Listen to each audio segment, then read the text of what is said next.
How's it going, everyone? My name is Neil, my channel is FMStinger. Now today we're going to go through 7 different features you can use that are going to help you win some serious matches.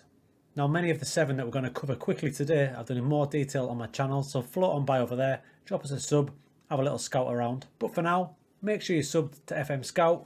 Any comments, drop them below and I will get back to you personally. Without further ado, let's go!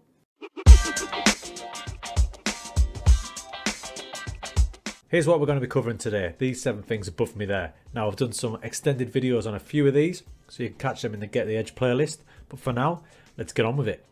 Now the first one is scouting small tournaments. By scouting small tournaments, you can find some wonderkids, of course you can, but you can also find some players in the lower leagues that are going to do bits for you. It's going to save you money. You can buy some bargains. You can either nurture them, rise them to the top, or you can sell them on for a whopping profit. Here's an example. This fella, Ross Samuel, scouted him when he was with Arsenal's youth team, waiting for him to get released. Once he got released, we pounced, soon sold him on to Watford for a whopping profit, but we managed to loan him back. Here's how we did it. So you got your scouting centre. There's your scouts lined up down there. Choose a scout. We'll choose Sean Kimberley. Click on Sean.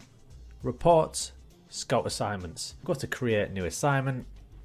Now you go to this section here, and up in the top corner is scope. Select scope. Now the way we got Ross Samuel from Arsenal's youth team was we went to competition, England, right down to under 18s there. But there's all sorts you can do. You can check out the international scene, so you can go to internationals and go to your Euro 20 qualifiers for under 21, for example, your under 20 elite leagues or even younger, especially if you're a top team looking to find some wonder kids. Or of course, if you just want to find some lower league bargains that don't necessarily have to be younger kids, you can just go to the region, the nation, scroll down there, you can go to the EFL trophy, see who's doing bits in that. If you're in the championship, for example, have a look who's pulling up trees in leagues 1 or 2. Just a great way. Scout the smaller competitions, you'll find some little hidden gems. Next up is analyst reports. Now I've done a more in-depth version of this in the channel on the Get the Edge playlist, so go check that out. But basically this will tell you what's going on with your team, how you're scoring, how you're conceding. Now this is a great tool. It's really going to drill down into your team and show you where you can improve your squad. Basically, you've got your scoring tab here and you've got your conceding tab here. Let's click conceding first. It gives you an overview first of the last 10 matches. Let's make it a bit broader. Let's drop it to 30 matches. Now what this little tab here is showing me is where the assists are coming from, where we're conceding the chances against our opposition. Also, just below it there, it'll say assist types. So you can see we've conceded 2 from free kicks, 2 from short passes, but 8 from through balls. So we've got a problem because we've got 8 through balls and from here. So looking at that, I can analyse that. I've got a problem coming through the middle. Looking at the goals as well, this is where they're getting finished off. That double underlines the fact they're all coming through the middle. So what this does is it shows you where you can improve your team. Opposition scout reports next. This is a super handy way to have a little look at your upcoming opposition's weaknesses.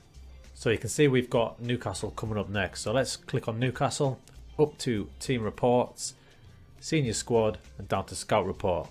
Get team report, choose one of your scouts. In a day or so's time, they'll come back with this screen here. Then if you click on the weakness tab, which I like to do, it brings up this screen and it brings up the strengths and weaknesses. I always focus on the weaknesses first. And what it says is 13 of the 22 assists conceded in the last 20 matches have come from through balls. So obviously they're playing quite expansive, so potentially targeting play through the middle would help us crack these lot. In other cases, it may say the goalkeepers aren't good in the air or they have a problem with positioning. In that case, you can capitalise with set pieces. It's another great tool to give you a little edge. Number 4, developing player traits. Now player traits are an extension of your player and they're there to capitalise on what they're good at. Now let's take this lad for example, Josh Coyote. Now look at his long throw attribute there, 17. Now before we developed this trait, his throws were those loopy type you see. But if you look over here, we've developed possesses a long flat throw. So now it's like a bullet.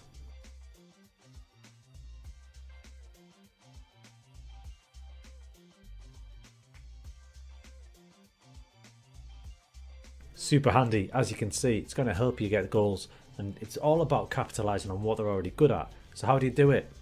Fellow creator JDFM, links below, has done a quality video on traits to really delve into it and what to look for. But the quick version is basically go to your development tab on your player profile and under training you'll come to this screen here and you can see over here discuss new trait. Click on that, all your coaches will come up and you can discuss it with them.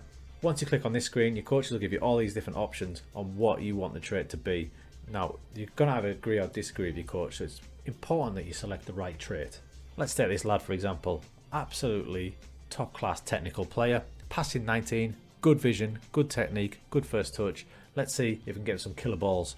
So we'll go up to development, training, discuss new trait with one of the boys. On to passing training. I would like to start coaching killer balls whenever possible. Click on that. Coach agrees with it, so we know we've nailed it.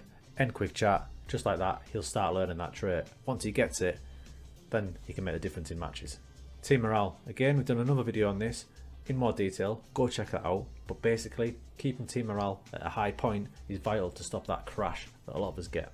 Now to get there, go to your dynamics tab up on the left hand side. It'll bring you this. It's a broad overview of your team dynamics, concentrating today on the hierarchy and happiness tabs. Now once you click on your happiness tab, it gives you an overall view of how happy your squad are. Now as you can see, 4 or 5 down there, I've got a player who's proper not happy. In fact, he's devastated, so I've handled this badly. This becomes a problem when it's linked to the hierarchy tab. So if we press the hierarchy tab, you can see that the player who was devastated, unhappy, he's one of my highly influential players, so that may trickle down to the rest of the squad, causing a bit of an issue. It's best to nip it in the bud before it gets that way. So if you get to the happiness tab, watch it every 2 weeks or so, just keep it monitored. If you start seeing a few players dissatisfied like these guys are, then you need to nip it in the bud. Hereford Lockett, for example, concerned about his playing time. So can you give him more playing time? Should you loan him out? Should you look to move him on? Just so it doesn't upset the balance of the whole team. Nip it in the bud early, keep your morale high. Team stats. Now team stats is a bit of an extension from the analyst report, really helping you get the details now. To access it, bring your league table up, get yourself over to stats and team overview. Now once you're on the team overview section, it's going to show you all these tabs here, and there's loads, but they're really handy, especially things like conceded from corners. Now I've just started my season, but if I was a bit further on, when you click on it, it brings you all the stats and it shows you how many goals you conceded from corners. Luton, for example, were 3 games into the season and they've conceded 3 goals direct from corners. They've got a problem. If you look a bit deeper into it, looking at something from the different side of the scale, to have a look, just click on the little arrow there, up it comes. Let's have a look at clear-cut chances created. In we go, and you can see Barnsley are top of the clear-cut chances created with 3 from 3 games, which is all well and good, but you find out their position in the league is 24th, so something's not quite right there for them. In fact, when you look at the league table, they've actually not scored. So they've got the most clear-cut chances, but they haven't scored. So the Barnsley gaffer knows they need a new striker perhaps. It's a great feature to keep an eye on, especially as the season progresses. You can really see how your team's performing. Is your conversion rate good enough? Are you making enough clear-cut chances? Are you converting enough clear-cut chances? Where are you conceding the goals from? Too many from corners? Too many from free kicks? Get on that tab, delve deep. There is an extended video on this on the channel. Final one for today is comprehensive match viewing. Now I know a lot of people watching key or extended, that's totally fine, but comprehensive match viewing will help your in-game management and help you spot things that aren't going to plan. It helps your in-game management so you can see what the opposition are doing, how they're lining up, how wide are they defending, how narrow, how wide are they attacking, where's the gaps at. The more of the game you watch, the more you're going to see. Watching in key or extended, I understand why people do that, it helps you progress through the game a bit better, but what I would suggest is if you are struggling for a patch of form and you're not sure what's going on, watch as much of the game as you can. It'll help you identify little things. So I'll either watch my comprehensive highlights in sideline view, or on this one here, data analyst, which gives a whole view of the pitch. It's basically a big, sexier progression from 2D. So that's your 7 features covered. Different ways that you can affect your team's performance and lead to some serious wins if you just look a little bit deeper into the game. As I said at the start, if you want some more detail on a few of those topics, float on by to my channel. They're in the Get the Edge playlist. And as always, if you found that useful, drop the video a like, let me know in the comments, and take care.